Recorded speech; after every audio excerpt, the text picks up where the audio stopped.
চিন্তা কেন? দুয়ারে সরকার এসেছে, খুব ভালো কথা। আমি দুটো কথা বলবো। এখন যে স্বাস্থ্য সাথী হচ্ছে না, এটা এমপিআর হয়ে যাচ্ছে না তো? আমরা তো প্রচন্ড নবী, মোল্লারা বেশি লাইন দেখো, এমপিআর হয়ে যাচ্ছে না তো? একটু ধ্যান রাখবেন। এমপিআর মনে হচ্ছে হয়তো এর মধ্যেই হয়ে যাচ্ছে। দিদিমণি বহুত চালা, মাথায় ঘুমটা টেনে আজকে এম ইউনিভার্সিটি দেওয়া বলেছিল, 10,000 মাদ্রাসা দেওয়া বলেছিল, আমাদের আবেগ নিয়ে ভোট এসেছিল। মনে রাখবেন। আর একটা কি দুয়ারে সরকার, খুব ভালো জিনিস ভাই। কিছুদিন পরেই যে লকডাউন চলছিল, তাই না? তখন দুয়ারে কোনো বিধায়কের পেয়েছিলেন? সরকার তো অনেক দূরে আছে, কলকাতাতে নবান্ন, এখন তো চলে আসছে ঘরের সামনে। আপনার বিধায়ককে পেয়েছিলেন? এই কোশ্চেনগুলো করতে পারেন না? যখন আমরা না খেতে মরে যাচ্ছিলাম, যখন আমাদের লকডাউন চলছিল, তখন কোথায় ছিল সরকার?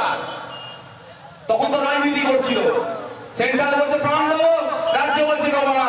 সেন্ট্রাল বলছে এই দেবো, রাজ্য বলছে দেবো না। তাও রাজনীতি বাদ দিন, আমাদের ছেলেরা যারা দুয়ারে দুয়ারে গিয়ে আমাদের সামর্থ্য মতো, আমাদের সামর্থ্য অনুযায়ী আমরা সবাইকে দিতে পারিনি, যতটুকু পেরেছি পৌঁছে দিচ্ছি।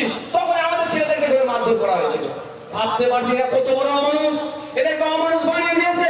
হারাম টাকা লুটে, হারাম খাইয়ে খাইয়ে, মদ্যপান করে এদেরকে হারাম কর অমানুষে পরিণত করে দিয়েছে।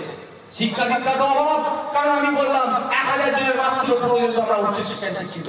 আমাদের শিক্ষা নেই, আমাদেরকে যা বলছে তাই বলছে। মুকুলদা চলে গেছে, ওইরকম মুকুলকে আমরা অনেক জন্ম দিই। 4.5 বছর প্রায় চলে গেছে, 3.5 বছর। হাফ মুকুলকে জন্ম দিতে পেরেছে?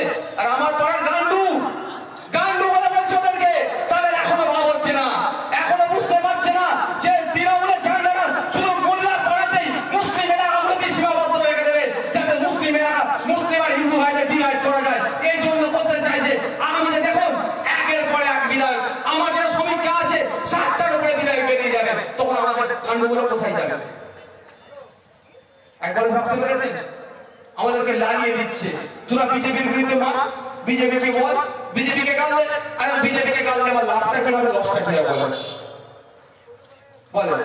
আমরা যারা এখানে উপস্থিত আছি সবাই বলবেন হাত তুলে। আমি বলে আগে কথা বলি, আমি লাইফে কোনোদিন বিজেপিকে ভোট দেবো না। আমার সাথে কে সহমত বলো?